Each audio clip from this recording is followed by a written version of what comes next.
Let's quickly solve an LC circuit problem. It's a very simple problem actually. A capacitor is charged with a certain charge and then connected to this inductor. There's a switch in here. The switch is closed at time t equals 0, and we would like to find the charge and the current in the circuit at time t. Of course, these are defined. So Q is the charge on the upper plate and I is the current along that direction. So as a result, when we are solving the question, we have to respect that these choices. So as a result, we are going to write down the current along this direction, for example. So the values are the capacitance is 20 microfarad, inductance is 0.2 Henry, and the initial charge is 6 millicoulombs. All right, let's just say a few things. All right, so let's I think we need to start with the angular frequency of oscillations.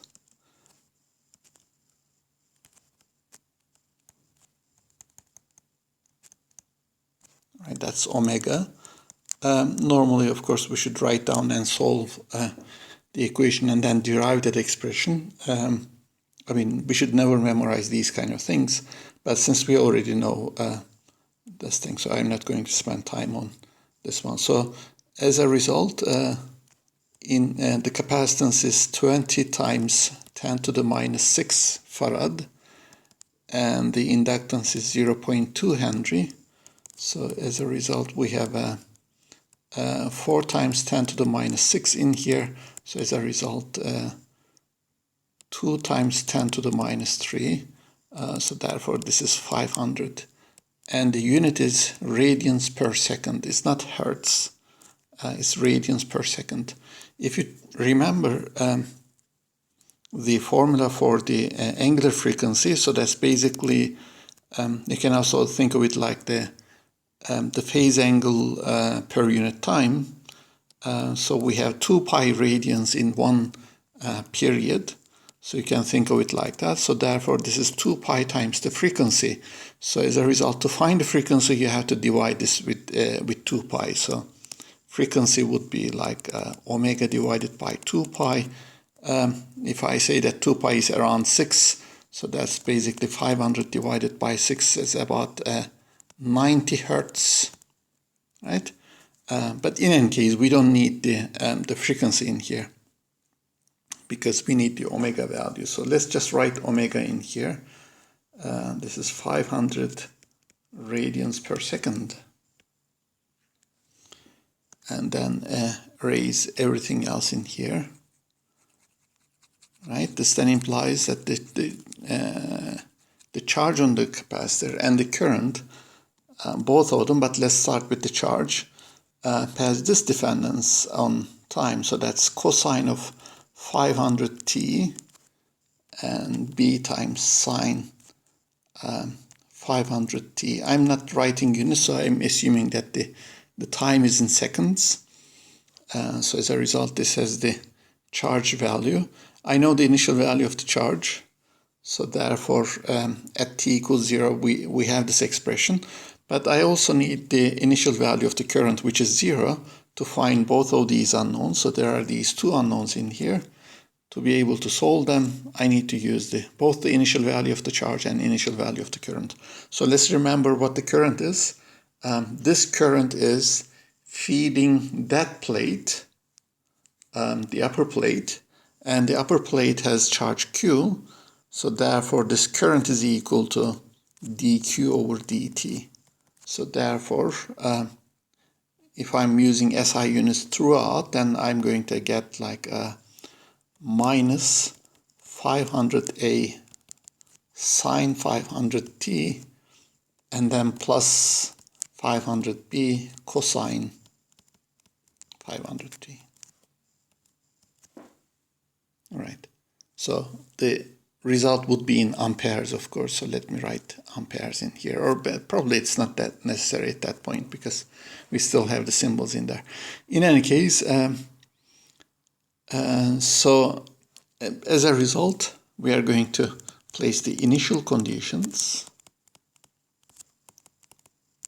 So I know that the charge at time t equals 0 is equal to 6 millicoulombs, and the current at time t equals 0 is 0 amperes. Why? Because before the switch is closed, the current was already 0. After the switch is closed, the current continues to be 0 because there cannot be any jump discontinuity in a current when there is an inductor in the circuit. Let's just remember this. This is the physical argument.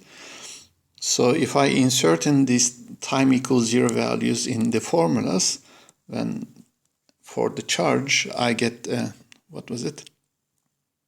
I'm going to get A basically. And for the current, I'm going to get 500B. So from here, we get the B to be equal to 0 and A is equal to 6. Of course, the unit is millicoulombs. So you can also write it down like 6 times 10 to the minus 3 coulombs. So I'm going to write it down like that. So by using this, I'm going to now erase these things in here. So let me also, let me keep it like that. So B goes away, B goes away. Now I have A in here, so I'm going to erase and write this thing down again. So the charge is 6 times 10 to the minus 3 times cosine of 500 t, and the unit is in coulombs. And the current is, again, this is dq over dt, but I somehow erased that part.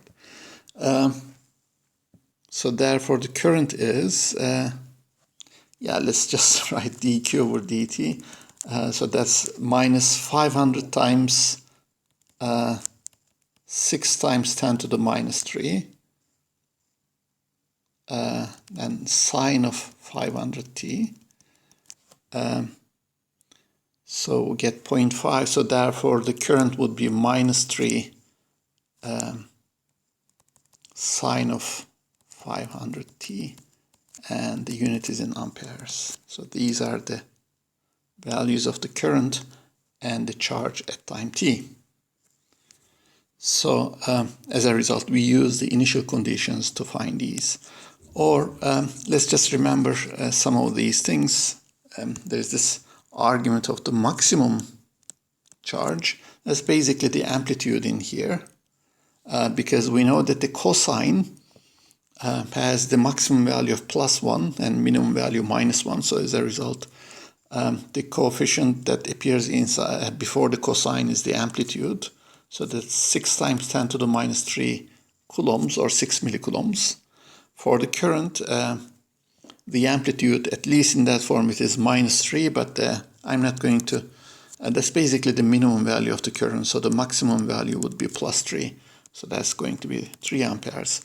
I can also find these by using the conservation of energy argument. If you remember, the total energy is Q squared over 2C plus 1/2 of Li squared. We can use this expression.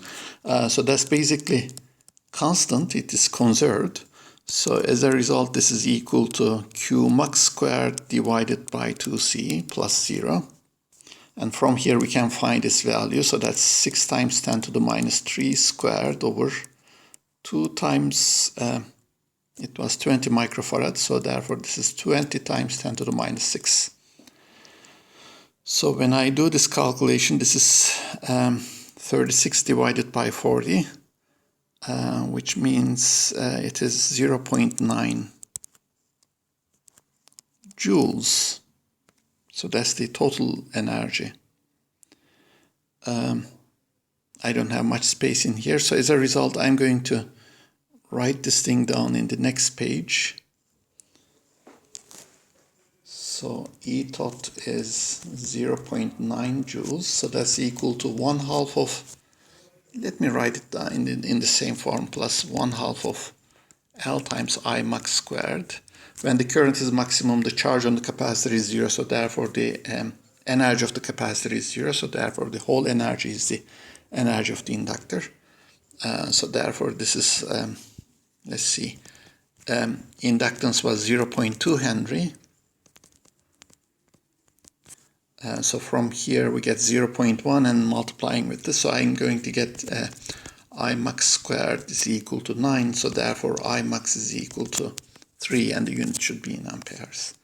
We can also find the maximum current like that, but just keep in mind that if you want the time-dependent expression of the current, this sign in here is going to be important. So to be able to find that sign, of course, you have to look at the circuit and just look at these directions in here. So that sign depends on how you choose these directions.